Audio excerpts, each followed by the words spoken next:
All right, welcome, ladies and gentlemen. My name is Brian McLogan, and this is Open Live Q&A, week number 97 of my live streams. And in this live stream, I want to go ahead and talk with you guys about why math is so hard. So there's definitely some big points that I want to come up and talk with you guys about tonight, and that hopefully that you guys can a little bit relate to. And then if this is your first stream with me, I'll also be go ahead and answering questions from you guys on the live stream that have been pre-submitted. So if you are interested in submitting a math question into myself, you can always do that in the live chat. But the other way that you can also do it is go ahead and go to brianmclogan.com/Q&A, which is also pinned in the description, that you guys can go ahead and submit questions anytime that you like to. And then I will do my best to answer them each and every live stream at 9 p.m.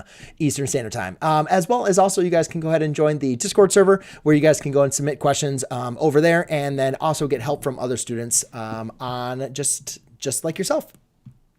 So let me get my comments on this one. All right, Pranav, good to have you on. Thank you so much for joining in, and good to see you, Jellyfan3. Thank you. To Ginger, thank you for, I appreciate it. Well, hey, King James, good to have you on. I'm at 50 and 53 years to cook. Well, awesome, Sammy. Good for you. Keep it going. All right. Also see Donut, your boy. Very good. Mr. E, good to have you on. Thank you so much, guys, for joining in on the live stream. Almost 100. I'm not sure what else that was up to. Maybe somebody else going through. Your engineering math subject. Well, very cool, Rika. Good to have you on. And I got definitely some other questions for you guys. So yeah, so we'll go and get to some of the math questions for sure. The other thing I did want to mention to you guys is also I am going to be giving away. So a couple things actually that I didn't get into from last. So I messed up on my live stream from last week. So for people that are in pre-calculus or wanted to join for that pre-calculus, I do apologize. I'll show you guys the link. You can go to brianmclogan.com/pre-calculus live stream. And, or if you've joined my free pre-calculus course, which I also think is in the description here, if I got it correctly. Yeah, so you can go and join. If you go ahead and join the pre-calculus free course, or even if you went into the paid pre-calculus course, whatever you wanted to. Either way, I am doing a bonus live stream. It's a private live stream, so you won't see it on YouTube, but it's an unlisted live stream, and it's just another way for me to kind of get back for students that are taking pre-calculus, kind of give a little bit more one-to-one, because a lot of the questions I'm doing here is some is pre-calculus, some's a little bit algebra 1. Sometimes I get into calculus, but I wanted to kind of do something a little bit more pointed for different courses. And I know that some of you that are not in pre-calculus, you're like, well, that's not going to help me out. And I totally understand that, ladies and gentlemen. My goal is definitely to expand that out to different courses to be able to help you guys all out. So I will probably be expanding that into some geometry and algebra 2 and algebra 1 and calculus. It's just going to take a little time based on my availability, which is obviously a little limited at this point in time as well. Well, thank you so much, Elena, for your awesome... Oh, I got to take that off. Not that one. Get that out of there. Ooh, look at this period. Where is it? Well, thank you so much, Elena. I greatly appreciate you joining on, and also with the super sticker. That is very, very nice of you. Thank you so much. And OP, you are very, very welcome. You are very welcome, Rika. And what's the answer to 3 and... Hapsana, how are you? I'm doing awesome. All right. So the math means McLogan. Thanks, Charles. I'm not sure if that's a hashtag I've seen before. I'll take it. And so a couple things I also want to let you guys know is also, in addition to the open live stream, I also added in a couple of some private one-to-one tutoring. So I can't remember who won it in from last week, but she has not reached out to me. And so if you, so make sure that I did respond back to your comment, but I will be also doing away another giveaway. So if you guys did any comments on last live stream, which I don't think there was many, because that was, if I remember correctly, that was Halloween. So there wasn't a lot of people on. So we should, it should definitely be interesting to see if we can get a winner. So if you want to do a quick little, hey, I didn't get added in. If you want to go to last live stream from last week and just go into the comment section, and all you got to do is type in hashtag math help. And therefore I will do a drawing at the end of this live stream. So All right, guys. So let's go ahead and get into some of the questions on why is math so hard. And you are very, very welcome, Aaron. And I think that part of like a story like yours, going back to school, having some, issues and, shaking off that math rust is exactly kind of, I think one of the things that kind of made me think about this, why math is so difficult, I think for so many, students. And so what I'm going to do is I'm actually going to change this over to not members, but I'm going to change this over because I have had some crazy spammers already going in. So I'm just going to change the chat. Stay with me, ladies and gentlemen. I'm going to change the chat over to subscribers. So if you haven't subscribed, it already is on subscribers. Oh, I didn't mean to have that on there, but, all right, well, there you go. No, Victor. Make sure we're not doing that in the live chat. There's nothing that's going to go on in live chat. If you want to go to last week's live stream, you can go and post that as a comment, but do not do it in this live chat. That's not going to do anything except for expand out the feed. And Serena, talking about Discord, go ahead and just DM me in Discord and we'll go ahead and get that figured out for you. Okay. That's about the best I can offer for you on there. Yeah, I know I can put it on the slow mode. It's not really so much the slow mode. I don't really want to follow the chat. I'm just trying to limit the number of people that are posting stuff on here that people don't want to see. So, but obviously we have myself and moderators to watch over everybody. But yeah, sometimes when I just have it for everybody, it just kind of gets a little crazy when I'm doing the math. All right, but I will open that back up to everybody at the end, and we'll kind of get into some questions we have. So why is math so hard? So I did some thinking of this, and a couple of things that, kind of came into me. I think one, the reason why math is, I think, perceived to be as hard is really a lot of the preparation that we have for mathematics. And I think for the preparation, what I'm referring to is like preparation also comes in with the opportunity. I think the way that we're preparing students, as far as being successful with math, whenever, students hear that, hey, math is hard, or, oh, I wasn't good at math, or let's not focus on math. Like if you have a negative connotation of mathematics, it's, that's going to be part of like that preparation. And that's going to be molding you as you're going through the curriculum. Like I have definitely played, had those feelings of like, oh, math is hard. I'm not a math person. I don't have to try hard. I'm not going to be good at this. I never am going to understand this.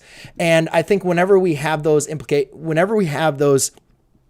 instances that happen to us, at the beginning years of even elementary school, if we have teachers that, not so much teachers, but even like the educational system where we're not, really learning math to be successful, or we're having earlier struggles, then that can play with us. That can stay with us for the rest of our educational landscape and also for the rest of the year, rest of our lives, right? We hear this all the time from parents. Oh, I was never good at math, or, oh, bless you, I can't believe you teach math. Like I hated math, right? And so if that's how we're preparing students at any age, you can just imagine, you can see how that is going to play into students for the rest of their lives, how they're going to perceive, as well as how they're going to do in mathematics. The other part of preparation that I thought about is like the opportunity. I think there's a lot of mathematics if they really had the opportunity. And I think that sometimes we play into a little bit of the stereotypes, I'm not supposed to be good at math, or I don't need to do math, or I can do something else. Math is never going to be, I don't need to know math for this. So they never put in the effort, right? Or they never take advantage of the opportunities because they feel like, maybe the students that are good at math, those are the certain type of people. And I don't want to be one of those, or that's not me. And we lose, I think, a lot of amazing opportunities with students that could be very, very successful and very, very strong math students because they didn't have that preparation. They didn't have the access to maybe the great teachers. They didn't have access to maybe to great programs or to the support that they really need, because math is a journey. It's not just something that you can just, turn on. I mean, look at me, for example. I almost failed out of my high school pre-calculus. Like, it took me a while for me to really find my joy of mathematics. There's a lot of times where I didn't believe I was going to be successful in mathematics, right? There's a lot of times where I'm like, I do not like math. I hate math. And how easy would it have been for me to quit and give up, right? And there wasn't anybody that was pushing me to become a math teacher in any regard, but I did have a very supportive system around me to not make me give up. And I think for a lot of students in their preparation of mathematics, sometimes it's forgiving, oh, you don't want to do mathematics, you don't want to explore this, or you just want to go a different direction. Or, we don't have access to those opportunities, then that's fine.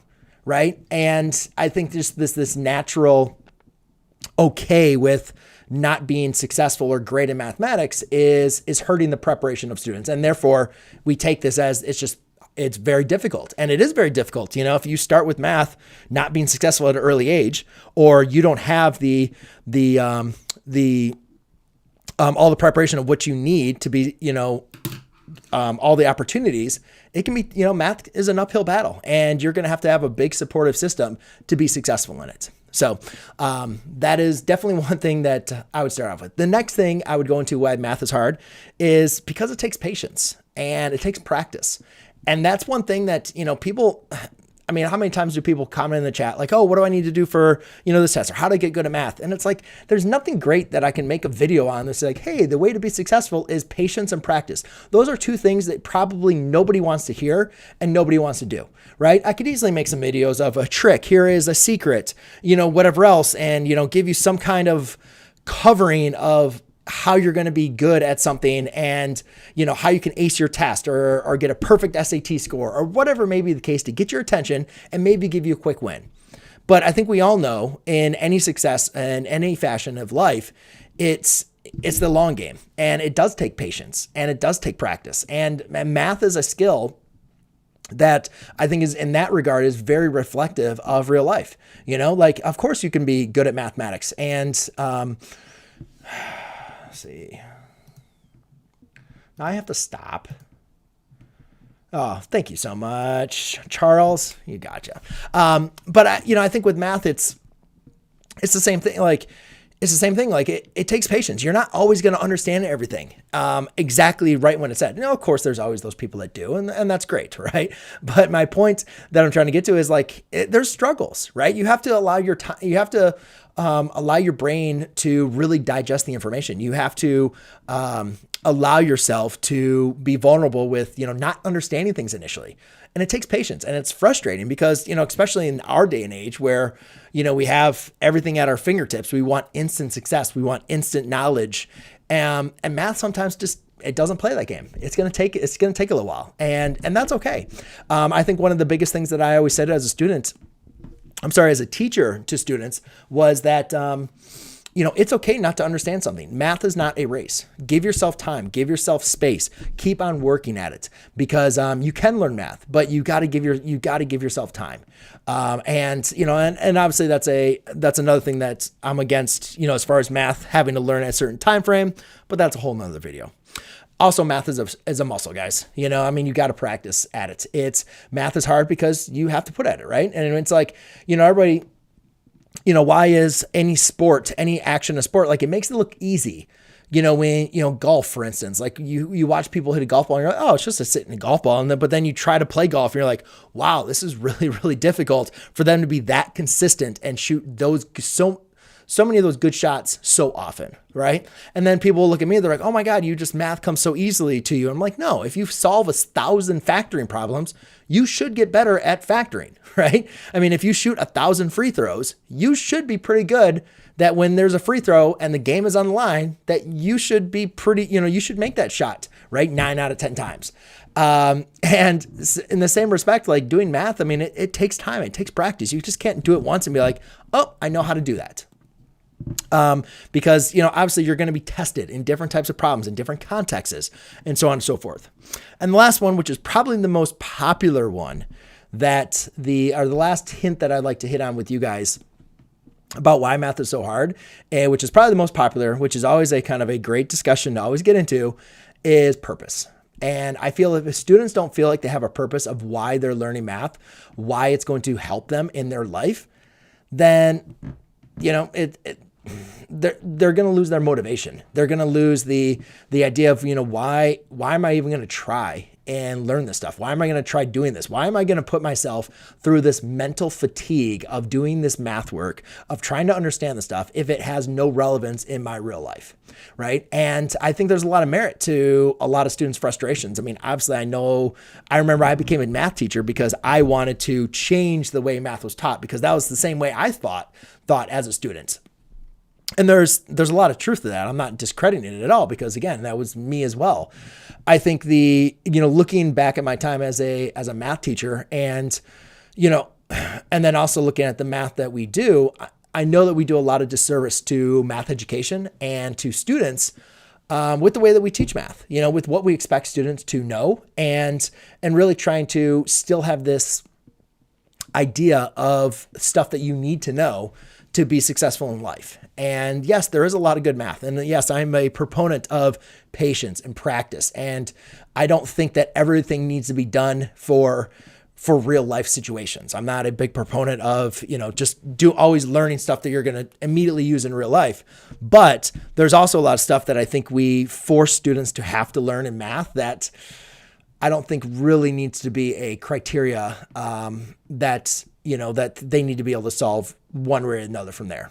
Or they can't be successful in life, or they can't be successful in math based on their knowledge of a certain topic here or there.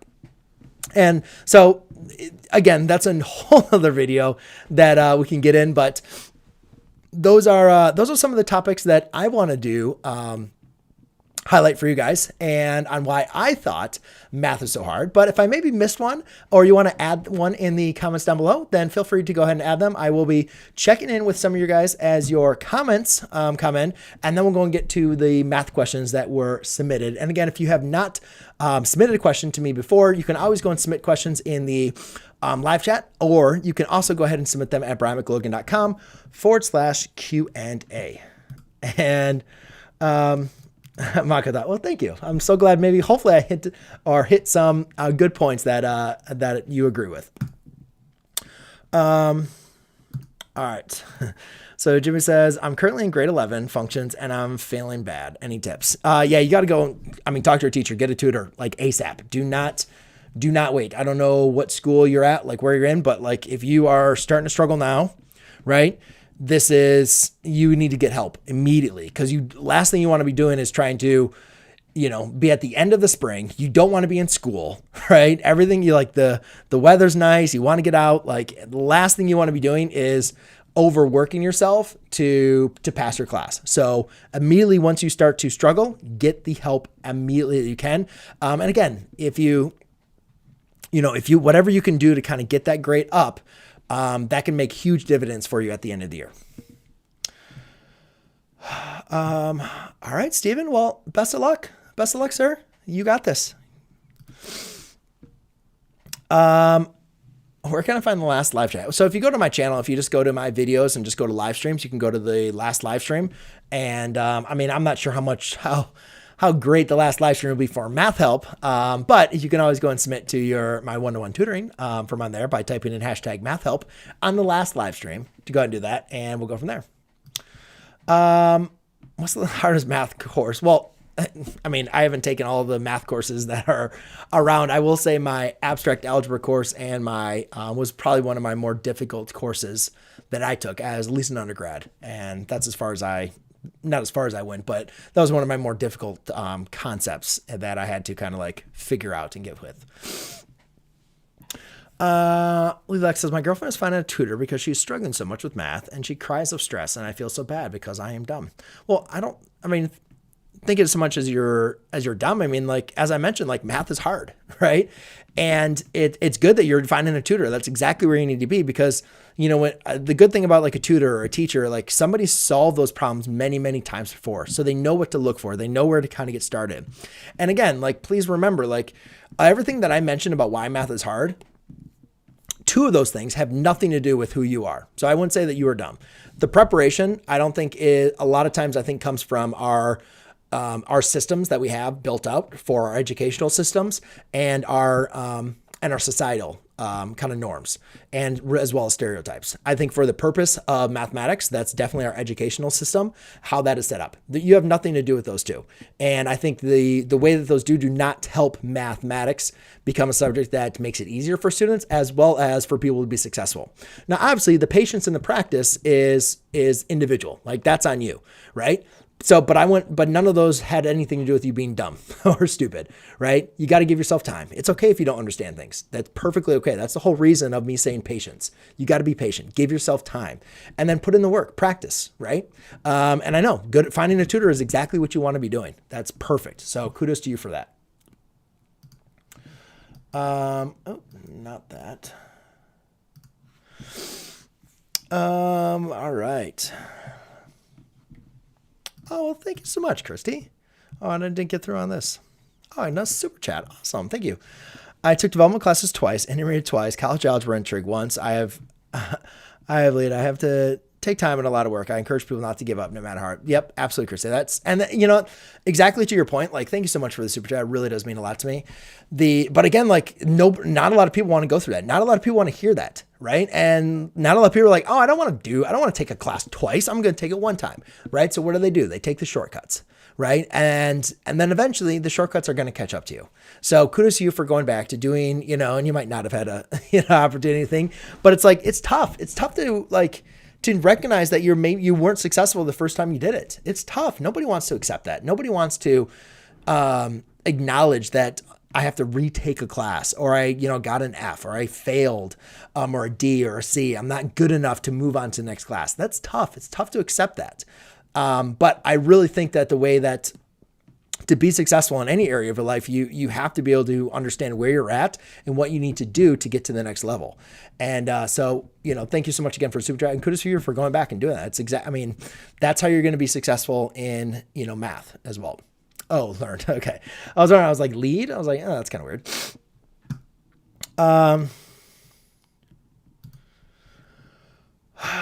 Do you have any insight on how to solve proof trig functions? I'm assuming you're maybe talking about like identities. Yeah, identities are tough. I would just say, I would start very basic identities, practice. There's still identities that I get stuck on. And again, it'll be ones that I'm just not familiar with, haven't done in a while, or it'll be a technique or something that I don't use very often. And so I'll get stuck with them. So, it just comes into a lot of practice, but, definitely start with the more basic ones and then just kind of expand from there.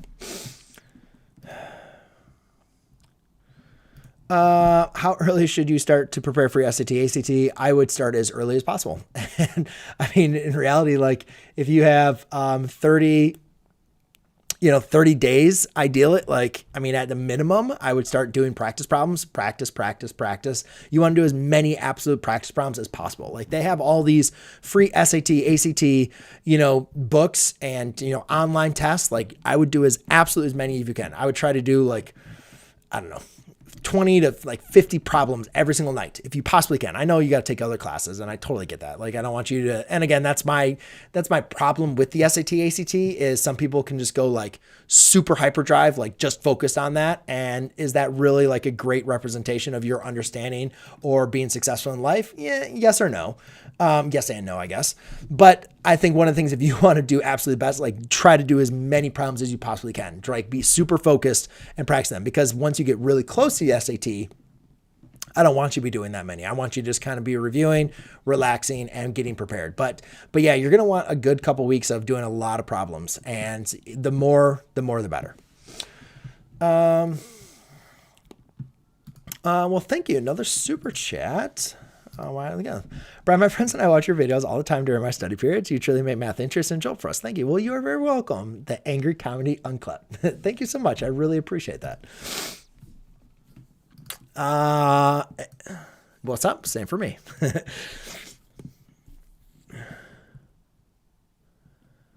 It's glitching. I'm not sure. Are you talking about my live stream? Maybe yes or no? Or are you talking about I don't know what you're thinking.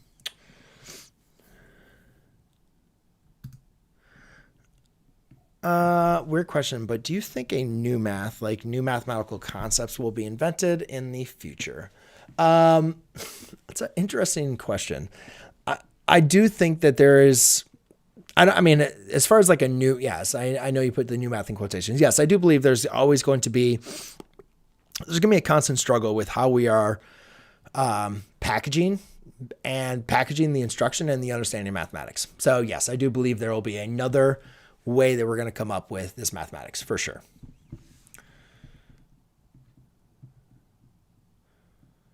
Do I need imaginary numbers? Depends on where you're at. Veritas had a good video though that I also went through as well on that. That's weird. Why is that not showing up on there? Oh, okay. I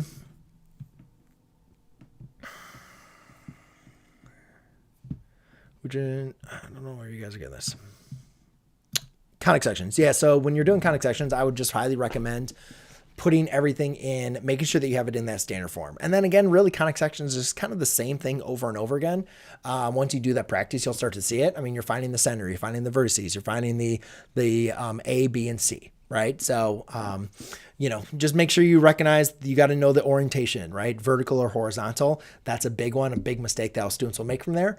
But yeah, I think it just, comes into making sure that you put things into their standard form, and that'll be it. And then finding the parts. And if you can do that, that's, basically a majority of really the issue. Then you just have to kind of conceptualize everything from there.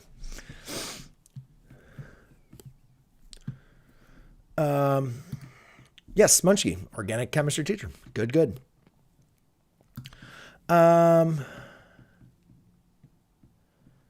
I would definitely just check with your school. Every school and every counselor is going to be different for sure. Juju, is there any tips on how to remember certain formulas and apply it to exam? Yeah, I would definitely create a cheat sheet. I would write down everything, all the formulas, everything else that you can possibly think of, put it down on a sheet of paper and review that every night. Once you, I remember the first time I took calculus, that's exactly what I did. I probably had like 5 cheat sheets because I wrote down everything. I wrote down examples of problems. I wrote down all the formulas, all the theorems, everything that I possibly could, and put them on a sheet of paper. And I would just constantly review them. And then when it came down to the test, that's a quick way to kind of just quickly get used to reviewing and preparing for, a test and remembering the formulas. But that's something that rather than kind of flipping through pages of your book or looking up old tests and old notes, you can just have all of the important stuff just on a single sheet of paper, front and back. And then it just becomes a lot quicker to review in that regard.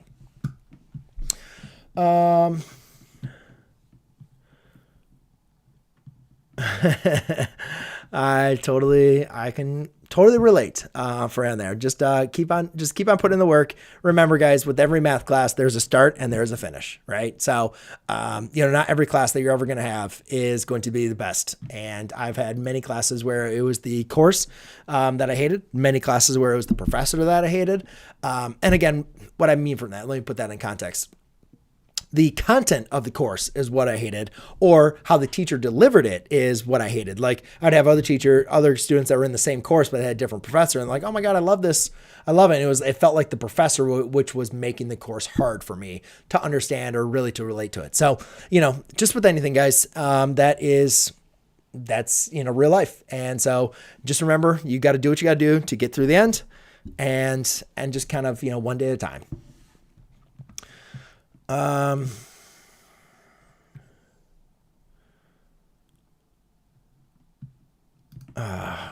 a junior pre-calc right now. I am 5 credits short of being a senior. I excel in math.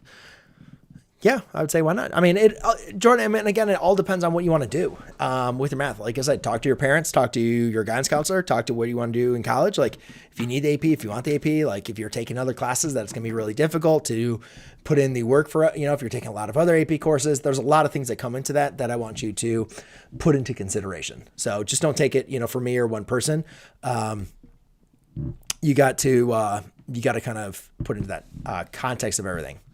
One, I would definitely say create a cheat sheet. That has definitely been very, very helpful for a lot of my students when they're in calculus, as well as myself. Mr. Sensei, thanks for the shout out. Well, awesome. Why'd that go? Okay.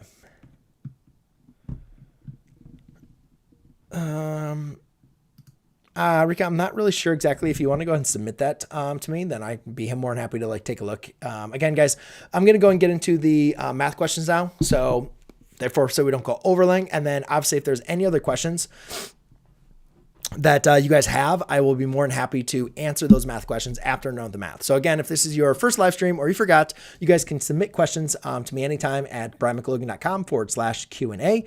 And then each and every week, that's where I get a lot of the questions that I'm going to go over right now on my stream. And otherwise, you can also, if you have questions and you don't want to wait till Sunday night, then you guys can also go ahead and take a look. You guys can also go ahead and take a look with... you guys can also go to the Discord and get help from other students inside of the Discord server and answer students' questions on from there. And then also, if you are in pre-calculus this year and you want some help for anything on pre-calculus, I'm doing an extra bonus live stream this week. I missed you guys last week. I apologize. I had some issues. So I'm going to do another live stream. If you guys want to go ahead and check on that link, you guys can go from there. Or if you are part of my pre-calculus course, my free course or my paid course, you'll be getting the email as well. I am going to expand this out. You can see there's another Algebra 2 one, but I don't have that scheduled yet. And I will expand that out to other courses. Just have some fun, but it really kind of depends on how my availability, really becomes. The other thing I want to do is also let you guys know that if you... I'm also going to be giving away a free tutoring opportunity for somebody maybe on this live stream, maybe, that all you got to do is go to my previous live stream from last week, which was Halloween night. And then that had hashtag, type in my hashtag math help in the comment section of that video. And then we'll do a drawing after we're done with the math. So let's get on it. Whew. All right. I said, yes, I said, I'm going to get to it. I'll be getting to those extra live streams, guys. It's just right now it's difficult because I just don't have a lot of time, to do it, but I will be hoping on being able to do that for you guys. All right. So you guys can see my questions. Cool. Awesome. All right. So the first question says, find the zeros. And all right. So on question number 1, so when we want to find the zeros, basically we want to find the values of this that makes, when it's set equal to 0, makes it true. So I'll say 0 equals a s cubed. Well, actually, I'm just going to, s cubed plus s squared plus s plus 1. Now, when I recognize it says 4 terms, I'm going to want to use grouping. And what you can see here is I can factor an s squared out of the first 2 terms. And that's going to give me a s plus 1. And then here I can factor out a positive 1. That's just going to preserve the s plus 1. However, now, and again, you can always check my math work. If you were to multiply this back, you get back the original equation, right? But the important thing about writing it this way or doing this grouping is now I can factor out the s plus 1. So now by factoring out the expression s plus 1, I'm left with an x squared plus 1. Okay, so now I can use the zero product property. So I have s plus 1 equals 0. And s squared plus 1 is equal to 0. Well, here, s is equal to negative 1. And then here, you could have your, you'd have s squared equals negative 1. So s would equal plus or minus I as you take the square root of a negative 1. And so I guess I'm not sure how this...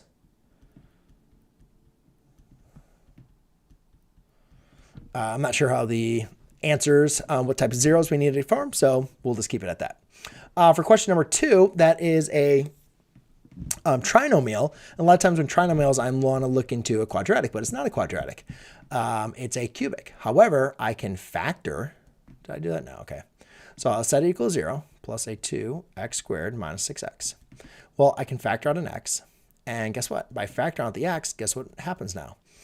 2x minus 6. Now I do have a quadratic, right? So we have x equals 0. So now I can apply the zero product property. So x equals 0. That's 1, 0. And then I have an x squared plus 2x minus 6 is equal to 0. All right, so what 2 numbers multiply to give you 6, add to give you 2? Looks like I'm hitting a blank there. So I'm going to have to use the quadratic formula. So x equals a opposite of b, negative 2 plus or minus the square root of 2 squared minus 4 times a times c all over 2 times a. All right, so what do we get here? So we have a negative 2 plus or minus. That's going to be 4. That's going to be 24, so that'd be what? Square root of 28. All right, and then if I want to simplify the square root of 28, let's see, 4 is going to go into there 7 times. So I'd have a negative 2 plus or minus. Square root of 4 is 2. 7 divided by 2. Okay, and then so my final answer, that 2 will divide into both of those. That'd be negative 1 plus or minus the square root of 7. Okay, so I have x equals here and x equals 0. So I guess I can circle all those, and then these would be the 2 answers over here. So not really the most mathematical way to represent your answers, but I kind of cringe as I'm doing this, but that is what my space allowed. All right, let's go and move on to the next one because I hate looking at that, especially as a math teacher.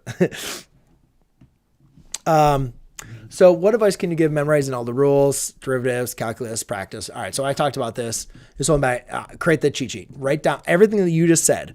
I would put on one sheet of paper, front and back. And you do this for every chapter. And this is what I did in the classroom. When I was teaching, I had every single chapter, I'd have my students create a cheat sheet, front and back. Write down every single formula, process, examples, every problems that I had, I would have them write them all out on that sheet of paper, front and back. And then I allowed them to use that on the test. Now, obviously, I'm not going to say every teacher or professor should allow that, but it was a great way for students to really practice, prepare, and study for their test. Then what I did is as we went to the final exam and semester exams, I said, all right, you can condense all of your cheat sheets you created for every chapter test into a cheat sheet for the exam, right? And then I'd allow them to use that as well.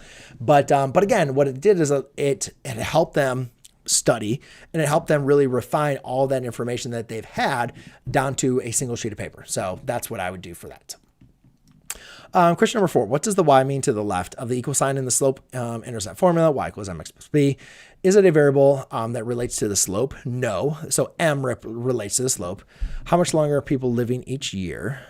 Or how much money can I save if I save $2 every 4 days? So yes, like y equals mx plus b. Okay, so it's important to understand. This is going to be what we call our output. Okay, that's our output, and this would be our input. Okay, and let's just say, so m represents the slope, right? That's the rate of change. So that's the rate of change. And then this would be kind of like our initial. So I'm not really sure how much longer are people living each year. Not really sure how I'd put that in a y equals mx plus b type of situation. But yeah, you could say something like, and a very common one would be like the cost of something, right? So you could say like, let's say you, let's say how much money you have in your bank account, right? So let's say you start with $1,000. Well, that would be initial, right? And let's say every day you make $10. So the rate of change every day you're making $10. That's changing $10, right? And then like X would be the input, would be like how many days, right? How many days go by? Or we want to see how much money you have after 10 days, after 100 days, after 1,000 days, like X represents that's the input. We're going to plug in the number of days, and then Y is going to represent that output, like your final amount that you have. So hopefully that kind of made a little sense. Obviously, I think with how much money can I save? This would be a Y, right? How much money can you save? Yes, that's the Y. If I save $2 every 4 days, but then you kind of put some numbers in for the variable. So it can kind of be a little shaky situation, but yes, I think the main thing, if you can think of the Y as the final output, would be a great way, I think, to at least initially understand that. And hopefully this kind of helps. Now, obviously this isn't going to easily relate to every single situation or word problem that you want to create, but hopefully that kind of gives you a good starting point. All right, question number 5 says a quadratic function has the values f negative 610, f of negative 4, 3, and f of negative 1, negative 2, between which two given x values must have a 0, fx have a 0. Okay, so here we're going to use the intermediate value theorem. But what I would recommend is just, do a couple things. One, we know a quadratic is going to look like that, right? I mean, whatever. It could be up, it could be down, it doesn't really matter. I think the main thing is, if we know there's a point here and we know there's a point there, right? What the intermediate value theorem says is there has to exist. There has to exist. So here's A, right? And here's B. I can't remember the value theorem. Then there has to exist a point C in between them that crosses the x-axis. Like it has to be a point. There has to be a point between the points A and B, okay? And so we can use the intermediate value theorem to show that there has to be a 0, right? Because if we have one point that's positive and one point's negative, then somewhere in between we have to cross the x-axis. So let's point these points. So let's do f of negative 6. 1, 2, 3, 4, 5, 6. 1, 2, 3, 4, 5, 6, 7, 8, 9, 10. Then we have negative 4, 3. So negative 4, 3. And then this is negative 4, negative 2. Well, again, you can see like between these 2 points, right, we have to cross the x-axis. So that's going to be between these 2 points. It has to cross, right? Because it has to, that point has to exist. Has to exist by the intermediate value theorem. No, fundamental, wait, not the intermediate value theorem. Crap. Now my brain's getting tricked up. Somebody help me, please. Is it the intermediate value? Yeah, it is the intermediate value theorem, right? Now I'm like confusing myself. Calculus people, please help me out. It's in my things, but yeah, it's the intermediate value theorem. What are these? I'm just going to go with the intermediate value theorem, and I'll wait until the chat till somebody corrects me, unless I thought I was wrong. All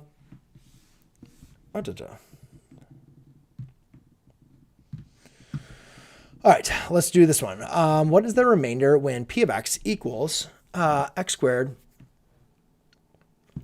plus 7x plus 12 divided by x plus 3? So we can do this a couple different ways. We can do long division or we can do synthetic division.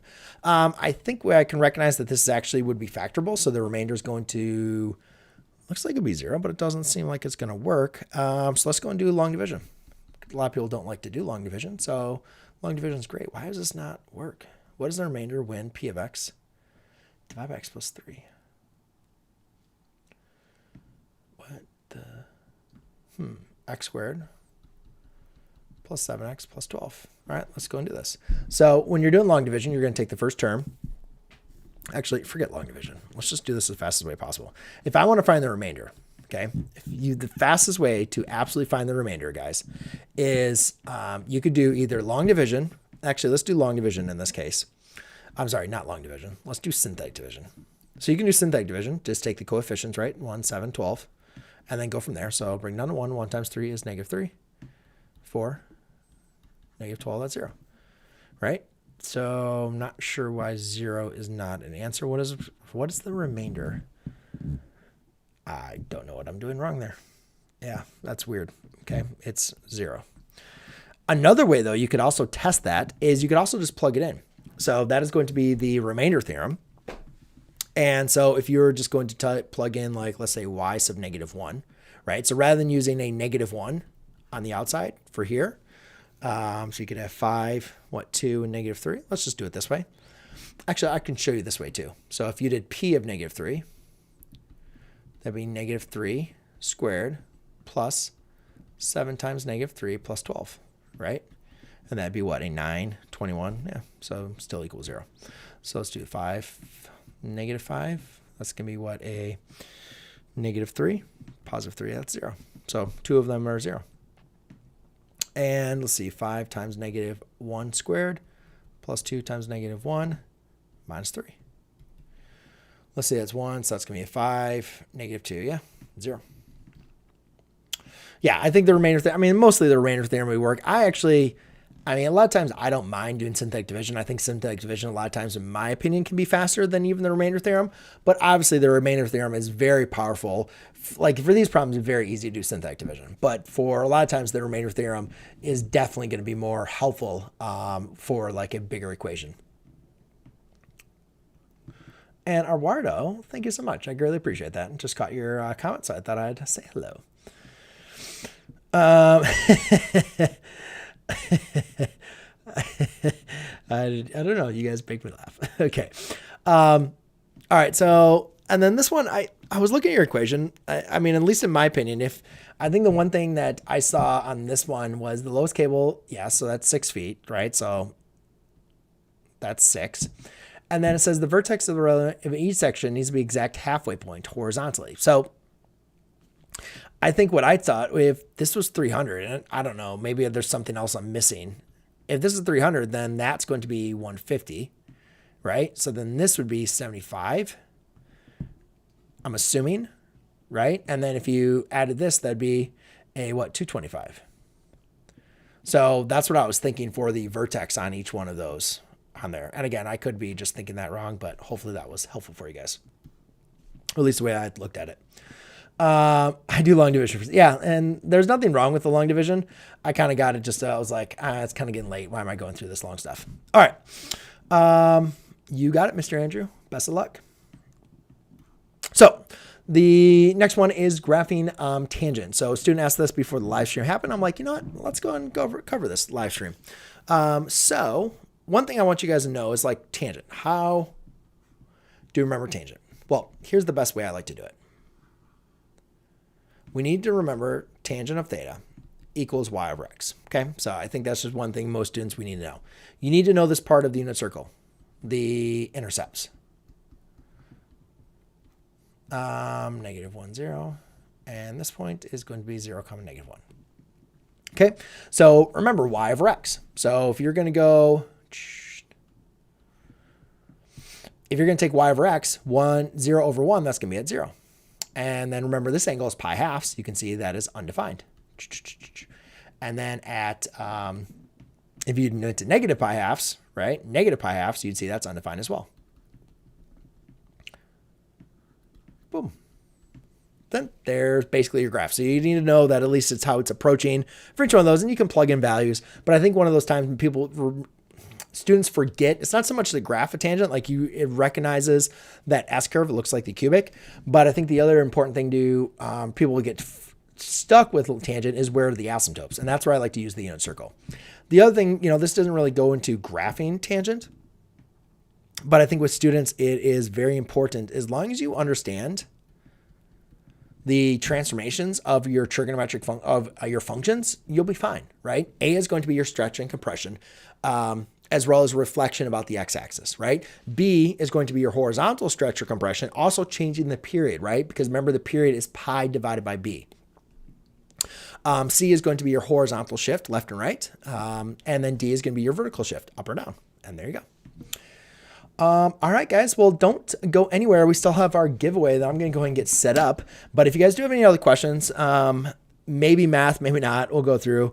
Yeah, 24 cookie. We'll have time for extra questions. Yes, I always like to open it up. If you guys do have any other questions, happy to. Actually, no, maybe I'm going to stand. Happy to cover up any of those questions for you guys as well. See what I can. I don't want to go any like harder math questions. I got stuff I got to do tomorrow as well. So I don't have all night to be going and my brain's usually fried, but I'll do my best. What was I going to get to? Answer your questions. I can't remember what I was going to look into. All right. Well, I'll go and pull up last week's stream. And we'll go ahead and hopefully go and find a winner for some tutoring on that. And then if you guys have any questions, I do all the methods and I'm totally sure. Okay. Well, you're very welcome, Silver.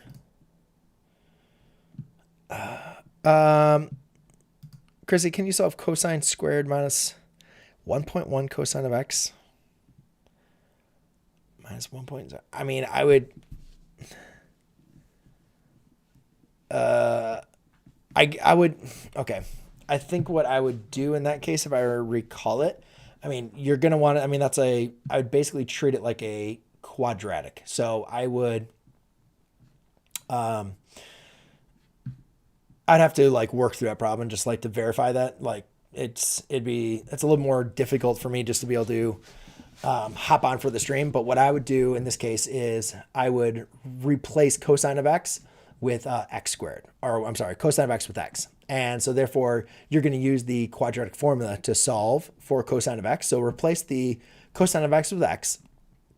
So then basically you have a, let's see what so let cosine of x equal x, right? So then you have a x squared minus 1.1x minus a 1.02 squared. So weird, but okay.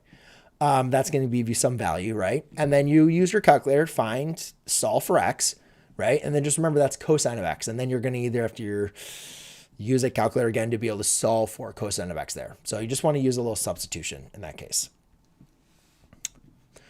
My last quiz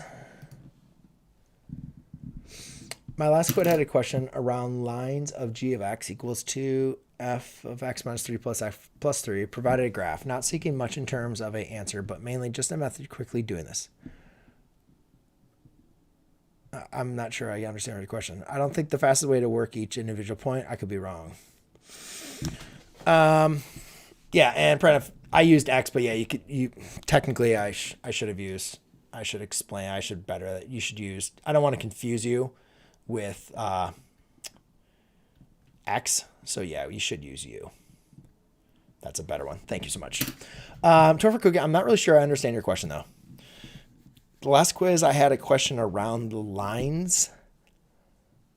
I'm not sure. I mean, yeah, it's a function, and I mean, so it could be whatever. All this that is just a function that you're just shifting, and that 2 is going to be vertically stretching the graph. -3 is shifting it 3 and it's to the right, and +3 is going to be shifted 3 and it's up, and that's really about it.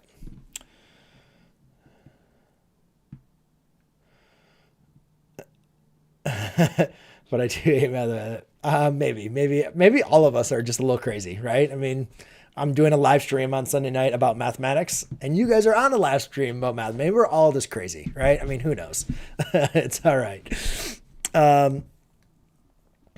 Showing how to graph a polynomial function. Isabella, so really 2 components of that. You got to find the zeros, right? And I did a couple problems on that. Like find the zeros, find where it crosses the x-axis. You got to know multiplicity, how it repeats. Remember, the multiplicity is the behavior of how it crosses, right? So does it cross or does it bounce? You got to know multiplicity. So you got to know zeros, you got to know multiplicity, and then you got to know end behavior, right? And so that's going to help you kind of create everything. And then a bonus thing to know is the y-intercept. If you can include also the y-intercept, that will also really help you know how this graph is. But mainly intercepts and multiplicity. Intercepts, multiplicity, and end behavior. You got to know those 3.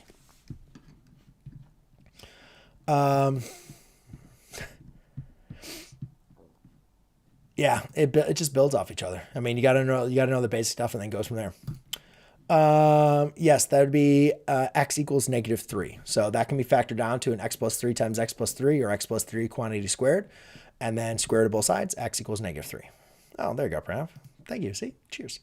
Now, you did say to solve, so you just make sure you solve for 0, like set equals 0 and solve.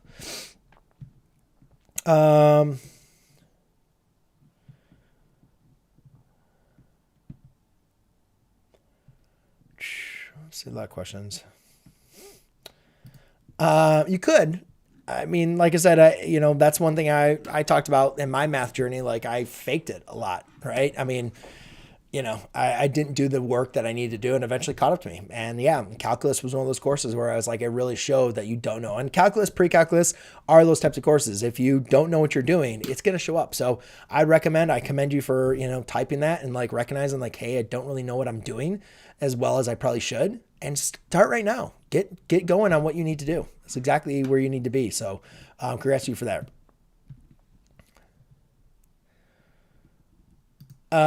Sure. So, I mean, I can, but I think the best thing, what I would recommend, 24 Cookie 24, would use Desmos. So I would recommend going to Desmos.com, and then there from you can kind of check how that works on a graph. And the best 2 graphs that I would use would be like I would use the x squared graph, and I would use the square root graph. So when I'm first teaching transformations, those are the two functions that I use to help students visually see how graph happens. So when you have a f of x equals ax squared, or f of x equals a squared of x, what that does is when you plug in bigger, larger and larger numbers, that vertically stretches the graph. When you put in really, really small numbers like decimals between 0 and 1, that vertically compresses the graph. It makes it like, scrunch down. When you put in a negative number, that reflects it about the x-axis. So that's the power of A. And then when you look into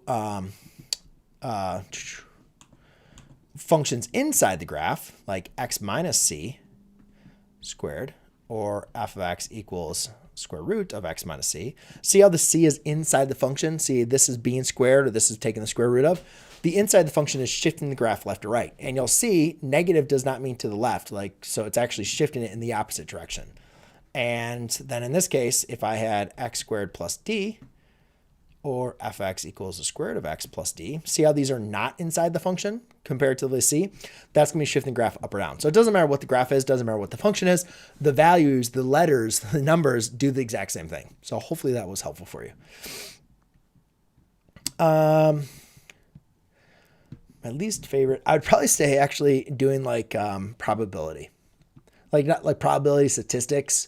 Not so much probability. Actually, probability is kind of fun. Statistics, though, it just, a lot of the word problems, and I just wasn't very excited about statistics and all that kind of stuff. So definitely, and also it's not something that I taught a lot. And so I would have to review a lot prior to it, and kind of I didn't have my delivery ever really perfected as a teacher. And so yeah, that was always a struggle for me. Oh, thank you, J-Dog. I greatly appreciate that. A pair character Valen saying thank you. You are very, very welcome. So happy to be there for you. Who's my favorite wrestler was the Ultimate Warrior. He was the best. Well, you're very welcome, Jade. All right. I think, guys, I think it's time to do right standard for the grid. All right. So you got to know, all right, you just answer a question that I'm just okay, you got to know the standard form of equation of a circle, which is x squared plus y squared equals r squared. Okay. So if it has a radius 4, that's your r, and x and, I'm sorry. So that's when it's at the center, right? Yeah, it's at the center 0, 0. So there you go. So you have, so really it's x minus h squared plus y minus k equals r squared. But since x and y are h and k, are 0 and 0, then it's just x squared plus y squared equals 4 squared, which is your radius. All right. Sorry, guys. My brain is a little bit hurting for these questions. Oh, man, a lot of questions are coming in. Sorry, guys. I'm not going to be able to get to these, but I really, really do appreciate you guys staying on. It is late. Let's go ahead and give away some free tutoring. That is always fun. That never gets old. And we can see who the winner is going to be. So what I'm going to do is I'm going to go to last live stream last week, which was Halloween. And a lot of you were doing trick-or-treating, if that's what you're doing, or you just weren't showing up, whatever may be the case. A lot of you were not on the stream, which is cool, because that means not as many people are going to be entered in to win for the free tutoring. So again, if you did not enter and you want to enter, I'll still allow it if you can be quick. All you got to do is all you have to do is go to the live stream, type in the comment, and again, it was from last week, and then type in math, hashtag math help. And let me get this over there, and we will pick out that stream. All right, so I got to pull up the link here. All right, so now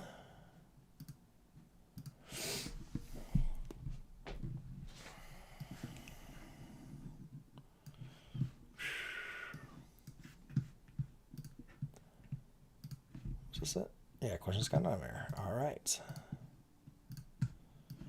See if I got some more questions. I'll give you guys a couple a little bit longer to go through. You're very welcome, Julia. Happy to help. And hey, Em.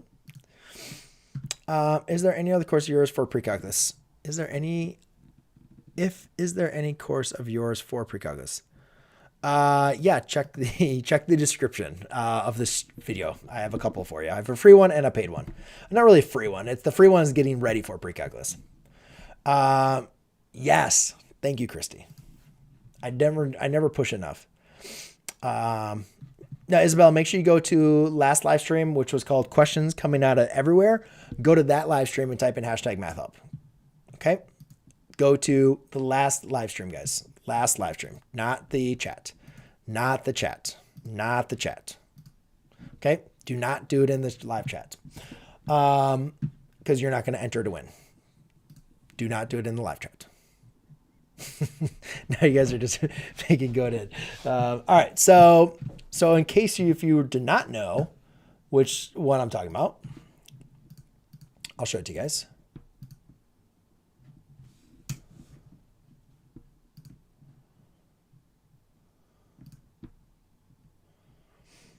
This was the live stream. Okay. So go to this one and you guys can do it. Okay. That's the one I want you guys to do.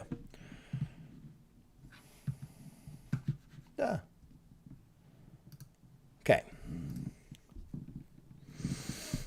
All right. So now let's get into this one. So I'm going to take this link, copy it in. Hope you guys all went through there. And now let's go and check it out.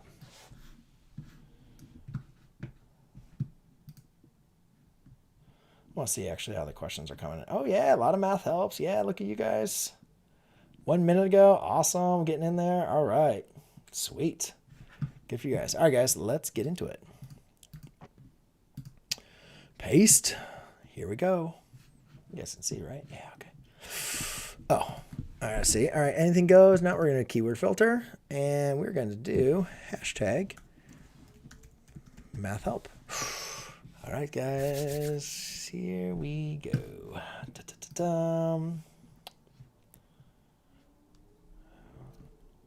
Why are fractions so hard? I got a video on that. All right, let's go through it. Here we go. Go. Oh, I only got 15? Awesome. Boom. Sherry. I think you're on, Sherry. If I remember correctly. Sherry, you are on. I think so. Hopefully. Sherry, are you on? If you are, congratulations. You get some free tutoring. All you got to do, Sherry, is go ahead and hit me up on Discord or on Instagram, and I'll give you all the details to go ahead and do that. So, guys, I will do another giveaway next time. I think I might do something on the don't allow replies. Yeah, I think I might do something on Instagram for coming up next week. But I'll let you guys know. You guys will be able to see from that. We'll go on from there. But yes, congratulations again, Sherry. And hopefully we can connect and get some live tutoring. So thank you so much, guys, for joining me on the live stream tonight. I got to go. Hope you guys have a great week. Cheers.